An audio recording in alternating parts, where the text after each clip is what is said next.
আর নয় গো, এই দুনিয়ার মানুষগুলো কেউ তো বন্ধু নয় গো, এই দুনিয়ার মানুষগুলো কেউ তো কারো নয়। একলা জীবন একলা মরণ, একলা চলতে কিসের ভয়, এই দুনিয়ার মানুষগুলো কেউ তো বন্ধু নয় গো, এই দুনিয়ার মানুষগুলো কেউ তো কারো নয় গো, এই দুনিয়ার মানুষগুলো সবই স্বার্থপর গো, এই দুনিয়ার মানুষগুলো সবই স্বার্থপর। স্বার্থ ছাড়া কেউ চলে না, মনের দুঃখ কেউ বোঝে না, স্বার্থ ছাড়া কেউ চলে না, মনের দুঃখ কেউ বোঝে না। কারো দুঃখ দেখলে পরে করে দুঃখীর অভিনয়, এ দুনিয়ার মানুষগুলো কেউ তো বন্ধু নয় গো, এ দুনিয়ার মানুষগুলো কেউ তো কারো নয়। একলা জীবন একলা মরণ, একলা চলতে কিসের ভয়, এ দুনিয়ার মানুষগুলো কেউ তো তোমার নয় গো, এ দুনিয়ার মানুষগুলো কেউ তো কারো নয়। যে বুঝবে তোমার মনের কথা, যে মুছে দিবে সকল ব্যথা, যে বুঝবে তোমার মনের কথা, যে মুছে দিবে সকল ব্যথা, সে আল্লাহর সাথে বলো কথা, থাকবে না আর কোনো ভয়, সে আল্লাহর সাথে বলো কথা, থাকবে না আর কোনো ভয়। এ দুনিয়ার মানুষগুলো কেউ তো বন্ধু নয় গো, এ দুনিয়ার মানুষগুলো কেউ তো কারো নয় গো, এ দুনিয়ার মানুষগুলো সবই স্বার্থপর। একলা জীবন একলা মরণ, একলা চলতে কিসের ভয়, এ দুনিয়ার মানুষগুলো কেউ তো তোমার নয় গো, এ দুনিয়ার মানুষগুলো কেউ তো বন্ধু নয় গো, এ দুনিয়ার মানুষগুলো সবই স্বার্থপর গো, এ দুনিয়ার মানুষগুলো সবই স্বার্থপর। লিল্লাহি তাকবীর। আচ্ছা, এত গরুর মাংস দিয়ে ভাত খাওয়ার পর এই আওয়াজ, এই আওয়াজ দিয়ে আল্লাহর ভালোবাসা জয় করা যায়? আচ্ছা বলুন তো, আল্লাহ শব্দটা মুসলমান ছাড়া আর কেউ বলে? কেউ বলে না। পৃথিবীতে যত মানুষ আপনি দেখেছেন, যত ধর্মের মানুষ, কেউ ঈশ্বর, কেউ গড, কেউ আবার বিভিন্ন রকম ভাবে ডাকে আল্লাহর বান্দা, কিন্তু আল্লাহ শব্দটা শুধু মুসলমানেরাই বলে, তাই না? আচ্ছা, আল্লাহু আকবার মানে কি? আল্লাহ সবার বলে না, সবার বড়। আপনি এই ধ্বনি দিচ্ছেন, তো এই ধ্বনিটা যদি একবার মুখ থেকে ভালোবাসার সাথে বেরিয়ে যায়, তো রব বলছেন আমার বান্দা সারাদিনে যা সাগিরা গুনাহ করবে একবারই মাফ। জোরে বলুন লিল্লাহি তাকবীর। পিছনের লোকগুলো টিএমসি না বিজেপির? ওরা আওয়াজ দিচ্ছে না। ও দাদা, আল্লাহকে খুশি করেন, আল্লাহর কাছে ভালোবাসা নিতে হলে জোরে বলুন লিল্লাহি তাকবীর।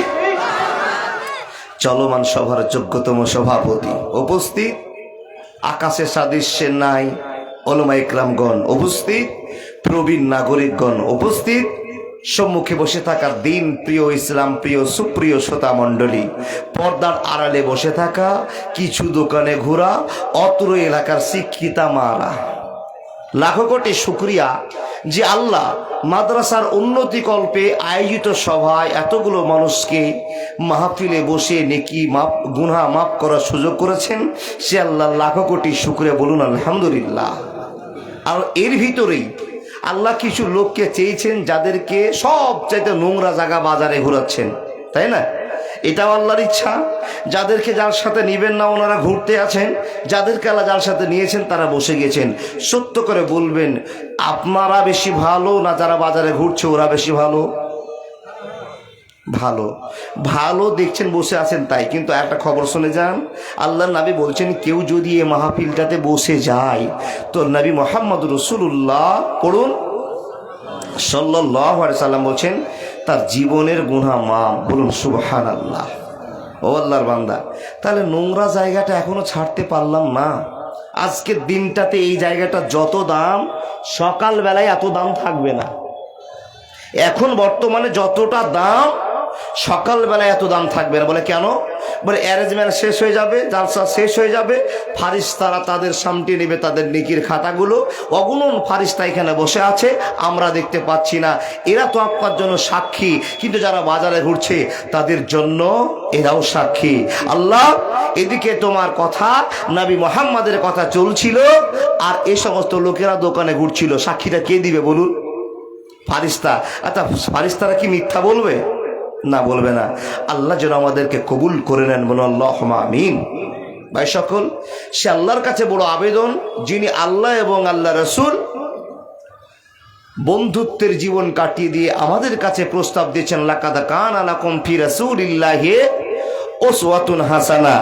এই পরিপ্রেক্ষিতে আল্লাহর কাছে আবেদন করবো, হে রব, তুমি তোমার বন্ধু বিশ্বনবীর উপরে রহমত, শান্তি, বরকত, ভালোবাসা বর্ষিত করো। আল্লাহুম্মা সাল্লি আলাইহি আল্লাহুম্মা বারিক আলাইহি। ভাই সকল, আলহামদুলিল্লাহ, খুবই খুশি হলাম যে পিছনের লোকগুলো সামনে আসতে শুরু করেছেন। এক কথায় দোকান ছাড়তে শুরু হয়েছে, এটা আশা লাগছে। তো মনে মনে ভাবছি কিছু লোক আরো আসবে, যাদেরকে আল্লাহ চেয়েছেন তারাই আসবেন। কিন্তু যারা এসে গিয়েছেন, সত্যি করে বলুন তো বাবা, এখানে যে আপনারা বসে আছেন, তে বসে থাকার মানেটা আমি বুঝতে পারছি। কমিটি কি আপনাদেরকে 500 টাকা করে দেবে? তো এখানে বসে আছেন কেন? কেউ উত্তর দিবেন না? বসে আছেন কেন? বলে মাওলানা, বসে আছি তো একটাই আশায়, আল্লাহ এবং আল্লাহ রাসূলের কথা শুনবো, তাই না? আচ্ছা, আমার কথাগুলো বুঝতে পারছেন তো? শুনবো। আচ্ছা বলুন, আল্লাহ এবং আল্লাহ রাসূলের কথা শুনে কি হবে? বলুন বলুন বলুন, কেউ? নেকি হবে। আচ্ছা, নেকি নিয়ে কি করবেন? এই যে উত্তর দেয় না, বলে জান্নাতে যাব, তাই না?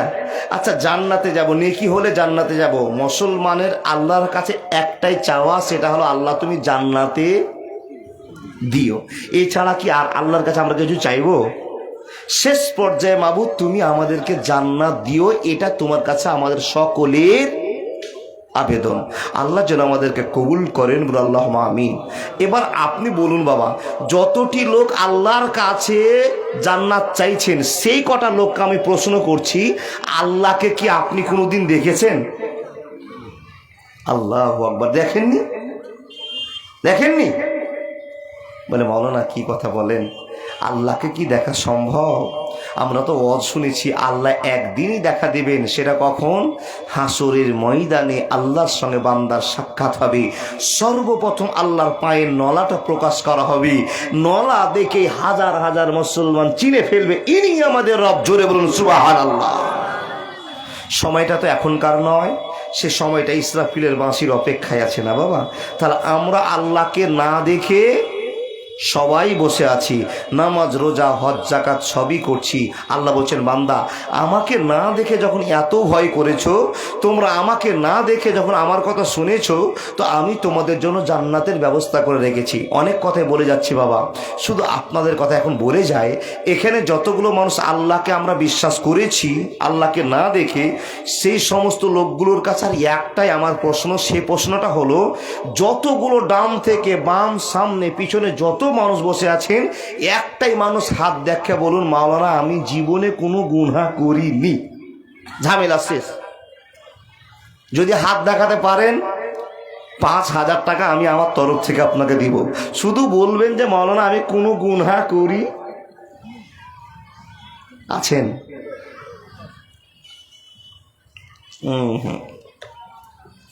তাহলে তো চুপচাপ থেকে দেখে বুঝতে পারছি যে সবাই দাগি ক্রিমিনাল। কি বলেন? আমিও তো হাত দেখাতে পারলাম না, তাহলে আমিও আপনাদের মধ্যে একটা ক্রিমিনাল, আমিও গুনহাগার, তাই না বাবা? তো বাবা, গুনহা কাকে বলে? গুনহা যেগুলো আল্লাহর আইন না মানলেই গুনহা, সোজা কথা। তো গুনহা দুই প্রকার, একটা হলো সাগিরা, একটা হলো কাবিরা। তো সাগিরা কাবিরা যেগুলো সাগিরা দিনে 150, 200, 250, 300 হয়ে যায়, কোন কাম দেখে যদি একবার সুবহানাল্লাহ বলেন তো সঙ্গে মাফ করে দেয়। একবার বলুন সুবহানাল্লাহ। যেগুলো কাবিরা, মাকে কষ্ট দেওয়া, জেনা করা, সুদ খাওয়া, মদ খাওয়া, চুরি করা, জমি দাবিয়ে নেওয়া, বেটিকে মেরে দেওয়া, স্ত্রীকে মারা, বিভিন্ন পর্যায়ে আছে। এই গুনাহগুলো 120খানা গুনাহ। 120খানা গুনাহ যদি কারো জীবনে হয় তো সেই লোকটাকে আল্লাহর কাছে মসজিদে গিয়ে ক্ষমা প্রার্থনা করে কাঁদতে হয়, আল্লাহ এই গুনাহটা জীবনে আমি আর করব না। এই কথা আপনাকে আল্লাহর কাছে বলতে হয়, আল্লাহর বান্দা। তাহলে গুনাহগুলো যা করেছি, এই গুনাহগুলোর ভিতরে একটা গুনাহ নিয়ে আমি 8 ঘন্টা আলোচনা করব। সেই গুনাহটার নাম হলো অহংকার। কি বললাম?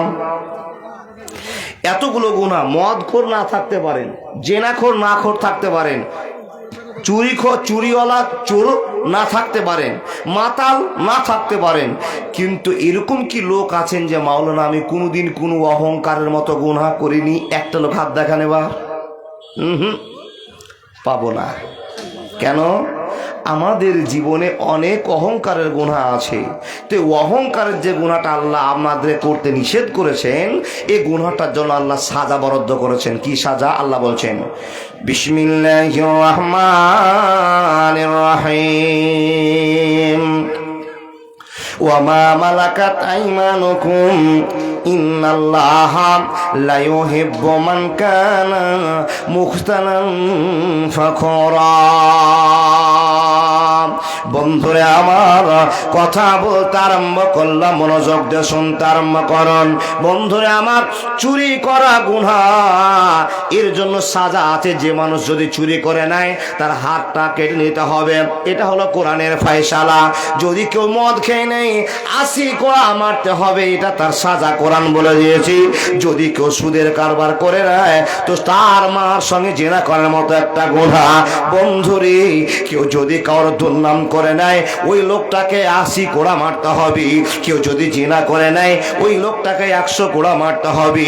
যতটা অপরাধ আছে, অপরাধের জন্য একটা একটা করে সাজা আল্লাহ বরাদ্দ করে দিয়েছে।